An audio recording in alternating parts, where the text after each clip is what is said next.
की मैं कड़ी निंदा करती हूँ।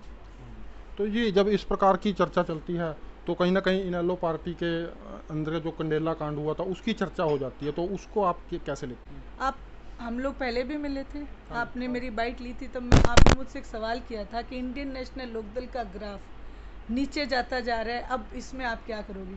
तो आज मैं बड़ी खुशी से कह सकती हूँ कि जो इंडियन नेशनल लोकदल का ग्राफ है अब वो ऊपर जाते जा रहा है, तो इसमें अब आप हमें क्या कहेंगे? सत श्रीकाल दोस्तों, मैं मंजीत जीत न्यूज़ पर आप सभी का स्वागत करता हूं और आज हम कुरुक्षेत्र के अंदर मौजूद हैं और यहां पर इनेलो नेता श्रीमती सुनैना चौटाला जी कुरुक्षेत्र में आई हुई हैं। थोड़ा उनसे बातचीत कर लेते हैं कि जो अभी लाठीचार्ज हुआ किसानों पर यहीं इसी धरती पर, और भी बहुत सारी बातें हैं, तो उनसे चर्चा करते हैं। मैडम जी, स्वागत है जी आपका कुरुक्षेत्र में जी। बहुत बहुत धन्यवाद आपका। हाँ जी मैम जी, अभी इसी धरती पर 2 दिन पहले लाठीचार्ज हुआ जी किसानों पर, तो उसके बारे में जी क्या कहना है जी आपका? मैं इस बात की जितनी ज़्यादा निंदा करूं उतनी कम होगी, क्योंकि इतिहास में ऐसा कभी नहीं हुआ कि एक लोकतांत्रिक प्रदेश है हमारा, उसमें हम जाके अगर हम अपना विरोध जताएं तो एकमात्र यही है कि हम किसी रैली के माध्यम से या इकट्ठे होकर उसका विरोध करें। उस पर अगर ये तानाशाही तरीके से किसानों को दबाने का, किसानों के हक को दबाने की कोशिश की गई, इस बात की मैं कड़ी निंदा करती हूँ। तो ये जब इस प्रकार की चर्चा चलती है तो कहीं ना कहीं इनेलो पार्टी के अंदर जो कंडेला कांड हुआ था उसकी चर्चा हो जाती है, तो उसको आप कैसे लेते हो? देखिए, वो एक अलग इशू है, ऐसे तो बहुत सारे इश्यूज आते रहते हैं, लेकिन आप ये देखिए कि अभी जब से बीजेपी आई है तब से लेके अब तक कोई तो ऐसा कार्य हो जो जनता के हित के लिए इन्होंने किया हो, कोई ऐसा कार्य नहीं किया। ऊपर से किसान के तो सारे हक इन्होंने छीन लिए। कंडेला कांड एक अलग तरीके से था, लेकिन ये जो है ये पूरे हिंदुस्तान के किसान, इसमें एक तरीके से मैं बोलूँगी कि ये जो 3 अध्यादेश लेके आ रहे हैं, ये एक डेथ वारंट लेके आ रहे हैं जो सभी किसानों के लिए।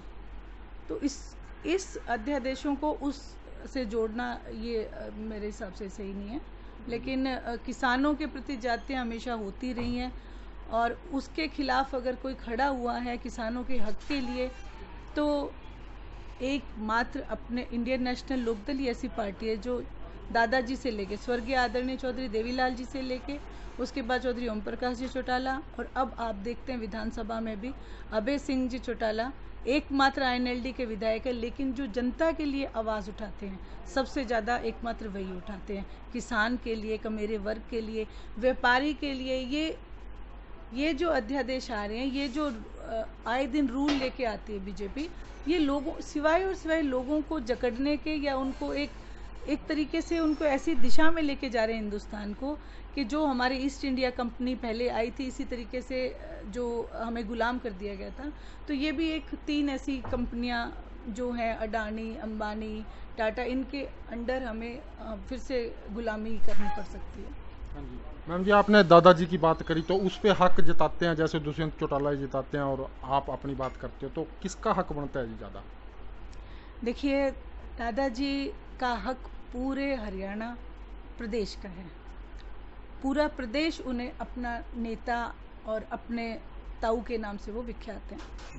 उसमें इंडिविजुअली अगर मैं कहूँ कि मेरा ज़्यादा हक है किसी का, तो वो नहीं हो सकता, लेकिन हकदार वही होता है जो उनके नक्शे कदम पे चले।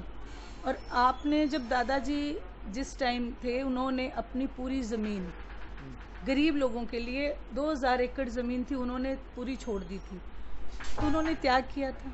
उसके बाद अगर तुलना यदि सही मायने में अगर मैं करूं, तो चौधरी अभय सिंह जी चौटाला हैं जिन्होंने आज इसमें जो महामारी हमारे आई है, जिसको ये कोविड का कह के बीजेपी तो इसकी आड़ में बहुत सारे घोटाले कर रही थी, और उन्होंने वहीं आगे बढ़ के लोगों की मदद की है। अपने गेहूँ, जितनी भी फसल 70 एकड़ की गेहूँ जो है सारी लोगों के लिए दान की। तो जो उनके नक्शे कदम पे चलेगा वही दादाजी का कहलाएगा, चाहे वो XYZ कोई भी हो, चाहे वो हरियाणा प्रदेश का एक छोटा सा कार्यकर्ता भी जो है ना, वो भी उन्हीं के कहलाएगा, यदि वो जनता की मदद करता है तो। और यदि मैं अपनी तिजोरी भरने के लिए और उनका नाम इस्तेमाल करूं, तो ये उनका मैं अपमान ही कहूँगी, ये उनके लिए असम्मान की बात नहीं है। तो जी सत्ता पक्ष के लोग जेजेपी और बीजेपी के जो नेता हैं तो वो बोल रहे हैं कि विपक्षी पार्टियों के लोग इसके अंदर विदाउट यूनिफॉर्म घूम रहे थे, जो लाठी घुमा रहे थे या पिटाई कर रहे थे, तो इसके बारे में आपका क्या कहना है जी? हाँ जी, ये एक बहुत बड़ा इशू है। जैसे अभी मुझे भी जैसे कहा या भाई साहब को भी कहा कि आप लोगों को वहाँ होना चाहिए था, तो रीज़न सिर्फ यही था कि जो किसान एक अपनी लड़ाई लड़ने जा रहे हैं, अगर उसके बीच में हम लोग आते हैं तो उनकी लड़ाई, किसान की लड़ाई ना मान के ये एक पार्टीबाजी, गुटबाजी के नाम दे दिया जाता। लेकिन ये एक हक की लड़ाई थी किसानों की, जिसमें हमारे जितने भी किसान हैं, INLD से जो ताल्लुक़ रखते हैं, वो सभी वहाँ पहुँचे थे। और बीच में ये जो लाठीचार्ज का इन्होंने नया आयाम दे दिया, क्योंकि अब क्या होता है ना कि इनको पता था, दिल में कहीं ना कहीं चोर था, इनकी मंशा थी कि इनको पता है कि हम गलत हैं और इसका विरोध होगा। चलो लोगों ने लाठीचार्ज आपस में कर दिया, लेकिन पुलिस कहाँ से आई? वो तो बिना ऑर्डर के नहीं आ सकती।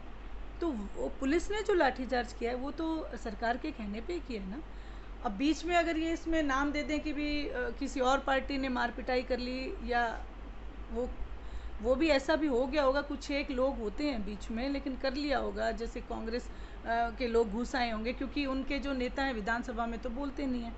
अब वो इस तरीके से अगर अपने आप को करना चाहें तो वो एक अलग इशू है, लेकिन जो जेन्युइन तरीका है, मर्यादित जो तरीका था, वो किसानों के ऊपर लाठीचार्ज करने का नहीं था। और ये अनिल विज जी अब कहते हैं ना कि अब किसी चीज़ का अब हम क्या करें, जो गलती होगी उसको ढकने की कोशिश कर रहे हैं। कितना मुश्किल काम है जी गृह मंत्रालय के लिए विदाउट यूनिफॉर्म जो लाठीचार्ज कर रहे थे उनकी पहचान करना, ये कितना बड़ी मुश्किल बात लगती है? ये तो कोई मुश्किल है ही नहीं जी। आजकल सोशल मीडिया और पुलिस, जब पुलिस वहाँ पे खड़ी है, जब आप किसानों को आगे नहीं बढ़ने दे रहे, तो आप किसी को लाठीचार्ज कैसे करने दे सकते हो? तो ये तो कानून व्यवस्था के ऊपर सवालिया चिन्ह है, ना कि किसी और आम के। कानून व्यवस्था आपकी अच्छी नहीं है, इसीलिए। काफ़ी समय हो गया जी केंद्र सरकार द्वारा 20 लाख करोड़ रुपए इशू किए को, आप फील्ड में घूमते हो, कहीं दिखाई दिया जी कुछ? आज तक तो जी कभी मेरे को मिला नहीं ऐसा, बल्कि लोग ऐसे ही मिले कि जितने थे वो भी निकलवा लिए हमसे। और झूठ बोल के अब हर बात में इनका कहाँ तक, अब कहते हैं ना, पिताजी एक बात कहते हैं कि भी मारते हुए का तो हाथ पकड़ लो, झूठे का कुछ हम कर नहीं सकते, पकड़ नहीं सकते। सरासर इन्होंने शुरू से लेके आखिर तक, हम लोग पहले भी मिले थे, आपने मेरी बाइट ली थी, तब आपने मुझसे एक सवाल किया था कि इंडियन नेशनल लोकदल का ग्राफ नीचे जाता जा रहा है, अब इसमें आप क्या करोगे?